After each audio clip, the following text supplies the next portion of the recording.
This episode of the A.T.TIPS cast is sponsored by TextHelp Systems, provider of award-winning literacy solutions including Read and Write Gold and Fluency Tutor.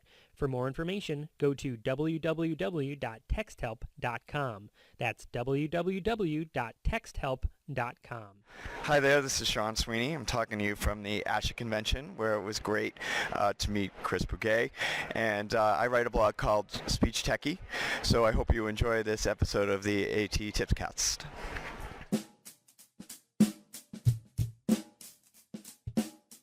Welcome to the A.T.TIPS cast, exploring and investigating the implementation of assistive technology in public schools. I'm your host, Chris Bouguet. This is episode number 67, recorded on December 28, 2010. The Assistive Technology Industry Association Conference is coming up in late January, and I'm getting psyched. Last year at the ATIA conference, Beth Poss and I did an hour-long session called UDL 2.0, and according to our evaluations and participant feedback, it went really well. In fact, the session went so well that ATIA invited us to do a pre-conference workshop at this year's conference. That all-day workshop will take place on Wednesday, January 26th from 8 until 4, and we're calling it UDL 2.0 Hands-On. Throughout the day, we'll talk about different Web 2.0 websites that are being used in classrooms to provide multiple means of representation, expression, and engagement. Participants will actually be motoring through the websites, gaining practical experience they can take back with them. If you're going to ATIA and that sounds like something that would be useful to you, you should definitely sign up. We'd love to see you there. Now, if that little advertisement wasn't enough to convince you that you should sign up, hang tight because this episode features a sample, a taste, of what you'd experience if you did sign up. Back in November, Beth and I presented at Temple University's Institute on Disabilities, and I recorded the session. This episode features a segment of that presentation, primarily of Beth, talking about A.T.TIP 153 Glogster.com. Now, in this presentation, it was mostly us presenting to an audience that didn't have computers, but at the ATIA session, everyone will have computers that they'll be using, so it'll be more hands-on than what you're hearing here. This is just a taste to see if this would be something you'd be interested in. So I hope you enjoy AT-TIP number 153, Glogster.com.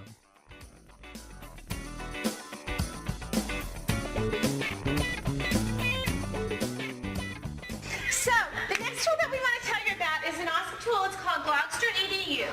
And it's a way of creating multimedia posters that you present online. Because we have kids make posters, right? Where they're like cutting pictures out and putting text on a poster board, and then it gets stuck up, and that's awesome, and that's great, and then the edges get all frayed, and kids knock it off as they're going down the hall. And it's great, and kids love making posters, and posters that you hang up are wonderful.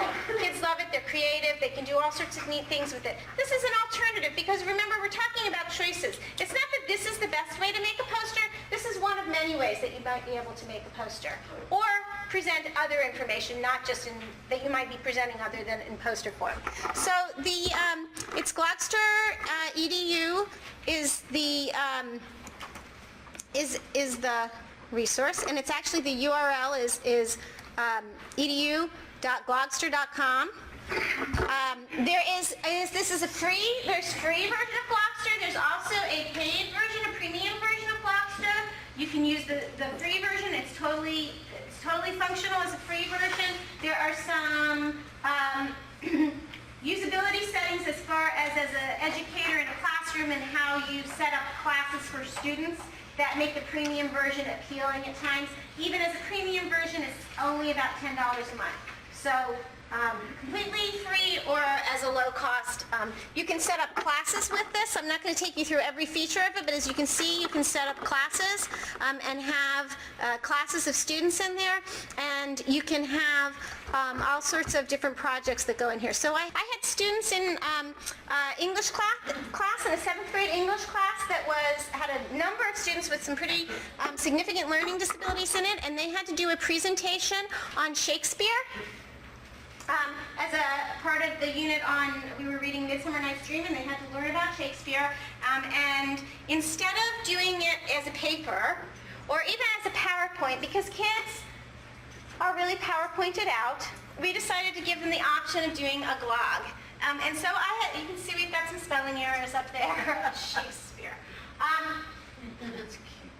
But I had never turned in their work, who didn't really ever, this is so stupid, this is so boring, who got in there, who got to research and find out about Shakespeare, put information up, put videos up, because I can play YouTube, I can embed videos.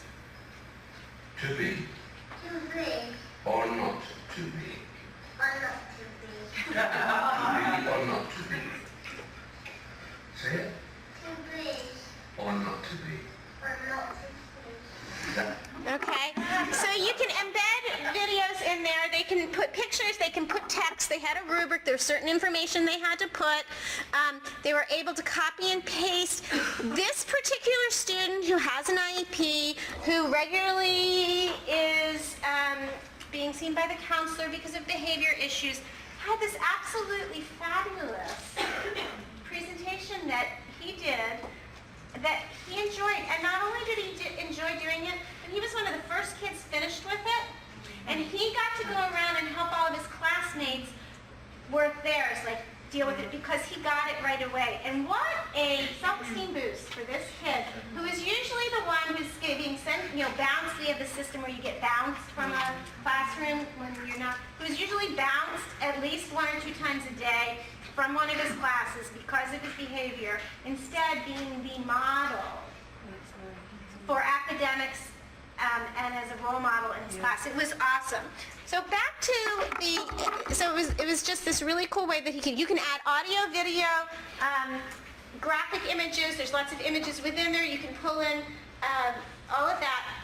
The one caveat that I would say is that it does not have a spell check feature to it. I've given them feedback that they need to put a spell check feature to it. So if you're having extended text in there, I would have students do it in Microsoft Word or some other format that they can spell check it first and then copy and paste their text in instead of typing directly in there. Now, think about this for a second, right? That same student, right? What'd you do at school today? nothing. That's what everyone says, right? But how motivating to go and say, let me show you. Let me come over and show you. How often do they rip out and say, here's what I did, here's a great essay that I wrote. So, same thing. Now, these kids, this was an assignment. None of them had ever used Glogster before.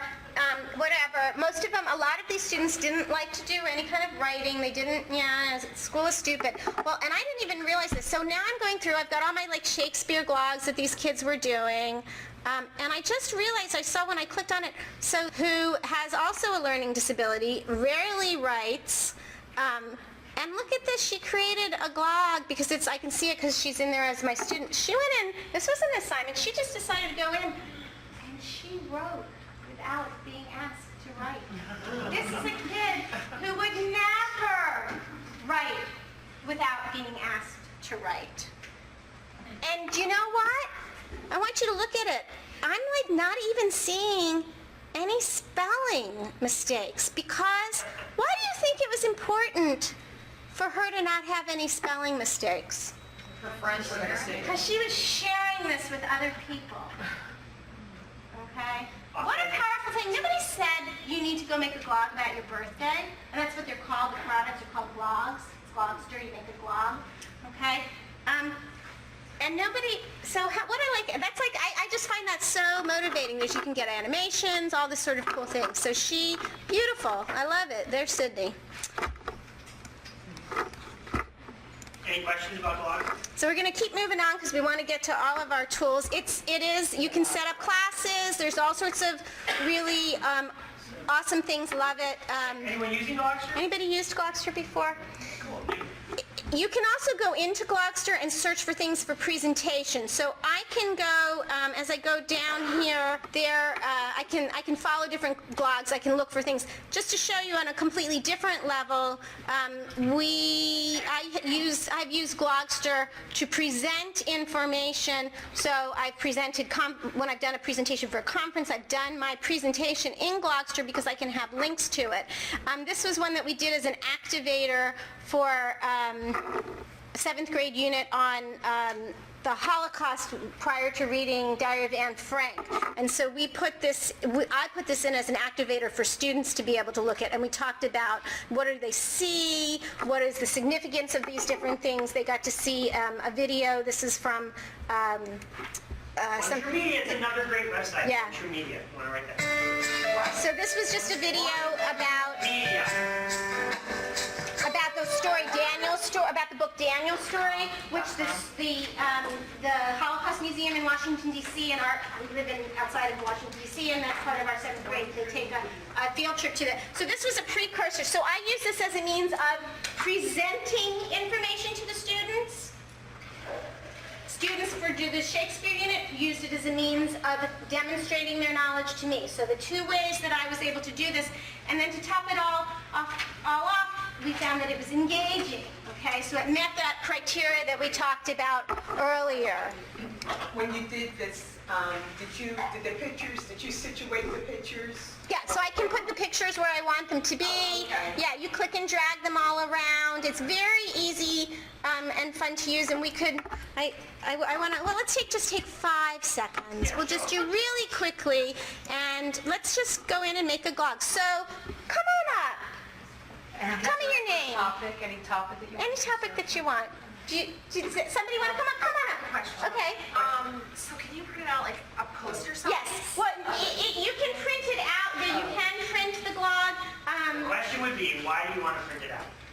Well, I mean, if you wanted to turn something in, if you had to turn something in, or if you... Could you I'm a student, turn in the so- URL? So if I were to turn in, something, I mean, I could post that on Blackboard then, would be the... Yes, you could absolutely post it on Blackboard. You could turn it in. You can print it out. It's going to be one-dimensional, and it's not going to have the multimedia component. Okay. But you could absolutely print it. So when you start off, it tells you this is what you get. This is the default. You can actually, that's one of those things like, with the premium version, you can have it set up so it comes to a blank, you can have it come up to its set template that you wanted. So those are some of the extras that you get with the premium version. But if you just go ahead and click on any of those elements, Amy, on any of these things on any of the boxes? On any of the boxes, and then you'll see edit. If you want to get rid of it, you just stick it in the trash can. Just click on the trash can there.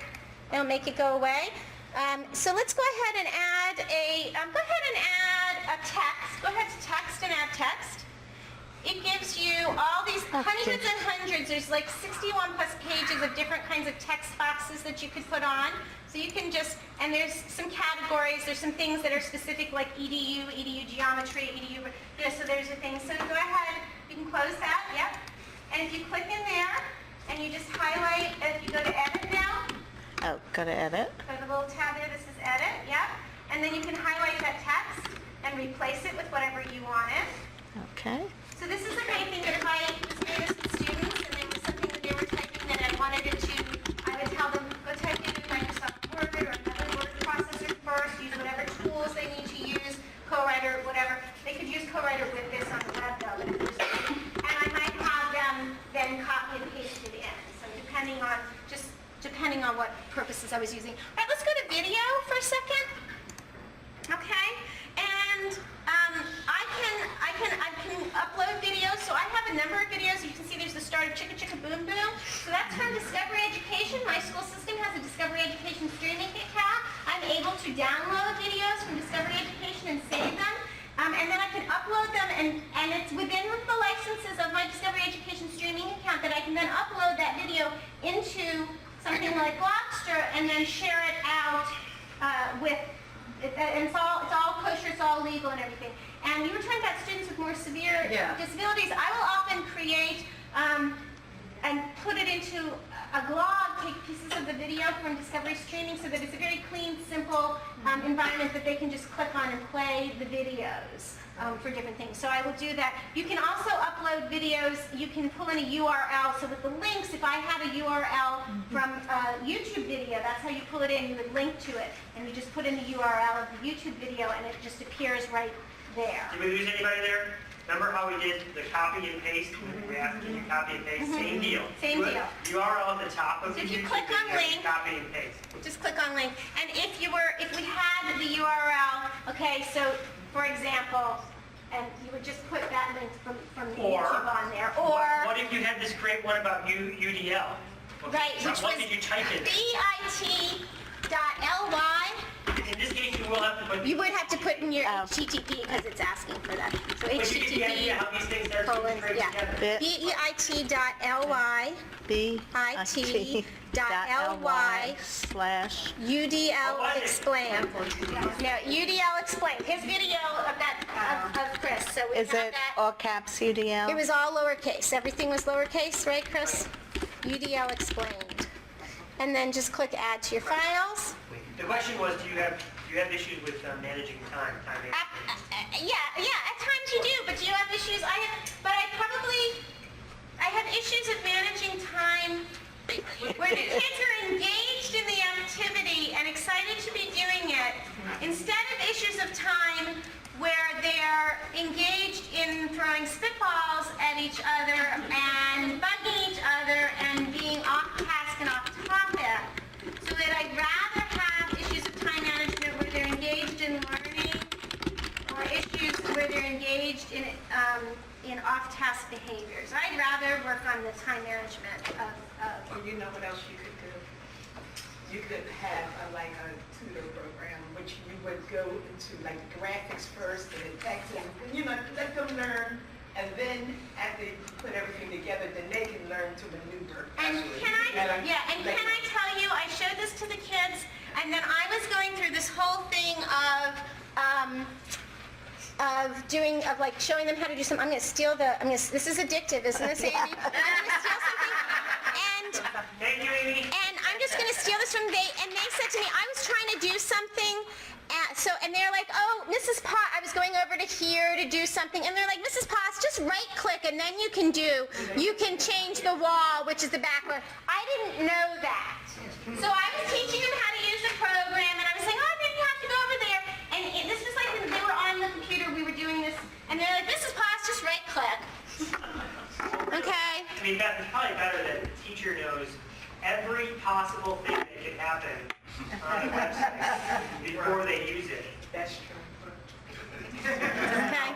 So I'm being facetious, of course. The students can be the educators and help teach you. Don't let that be the barrier. Say, well, I didn't know everything that it can do. We'll figure it out together.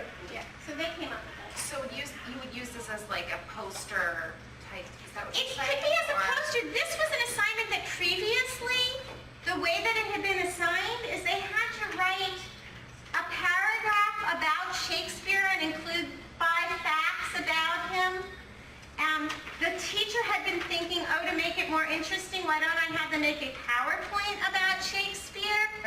But these kids are all PowerPointed out.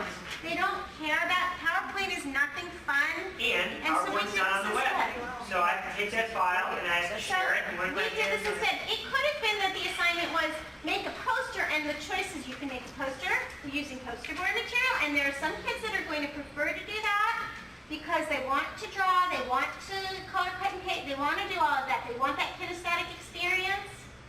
And there's going to be other kids that are going to choose to do it this way because it's about options. Oh, you can do cooperative learning. Right, Yeah. Someone can take on who's going to do the video, who's going to do the images, who's going to do the data, and put it together, right? I also want to say, as a teacher, I'd much rather be grading, like I'm just thinking about reading all those papers and the 5 Oh, yeah. Right? Yeah, there was 30-something kids in this class, and I was the person doing the grading of this, and yeah, it was like much more interesting to grade this than it was, okay? Did I see other questions over here?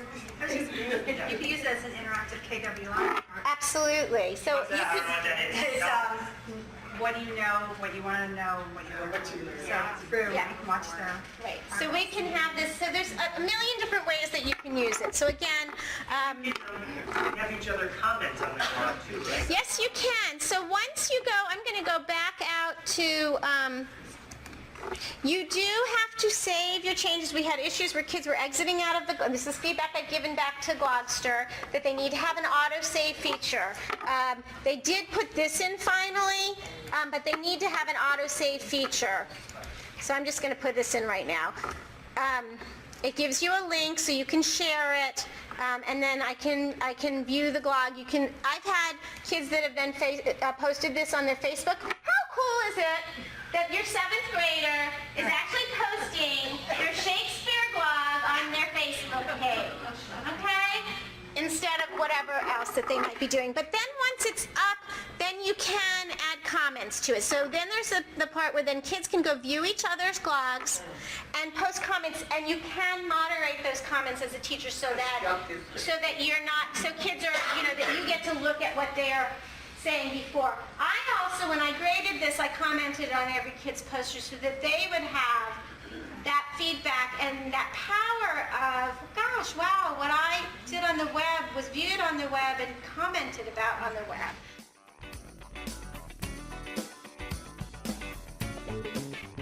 Glogster is just one of the many tools you'll experience if you sign up for the pre-conference at ATIA. Are you convinced that you want to come and have some fun with us? I hope so, and I hope to see you there. Now, in other news, you heard Sean Sweeney do the opening bumper at the beginning of this episode. Sean's blog, www.speechtechie.com, won the 2010 EduBlog Award for Best New Blog. I got to spend a little bit of time with Sean at the American Speech Language Hearing Association convention back in November. Congratulations to you, Sean, and I hope everyone goes over and checks out your blog, www.speechtechie.com. Speaking of the 2010 EduBlog Awards, the A.T.TIPS cast was nominated for Best Educational Podcast. And guess what? It came in fourth out of 24 nominees. I want to thank everyone who voted. I think it's a huge honor just to be nominated, let alone come in fourth place. Oh, and a little side note, last year the A.T.TIPS cast came in seventh place, 7th out of 26. That means the A.T.TIPS cast is like the Jeffersons. Well, we're moving on now. Moving on up to the east side. To a deluxe apartment in the sky. Moving on up to the east side. We finally got a piece of the pie. Speaking of contests, a video I created called UDL Explained took second place in the first ever Designing UDL contest, put on by the National Center on UDL. UDL stands for the Universal Design for Learning. You can watch UDL Explained and all the other cool ways other people explained what UDL meant to them by going to www.udlcenter.org. I think you'll find the entries entertaining as well as educational. Speaking of educational thingamabobbers, the question booklets for Volume 9 of the A.T.TIPS cast are now available. Go to the blog, attipscast.wordpress.com, and click on the Free PD Kits link that you can find over in the top right-hand corner. You'll find everything you need to turn episodes 56 through 63 into your very own professional development workshop. Speaking of the blog, I've got tons of webinars coming up on a bunch of different topics on a bunch of different dates. I've got all of those webinars, including the dates they're occurring, listed over on the blog site. I hope you get to participate in one of them, and then we can chat in person. So, until next time, may all your interventions be inclusive, may all your strategies be supportive, and I hope to see you in Orlando.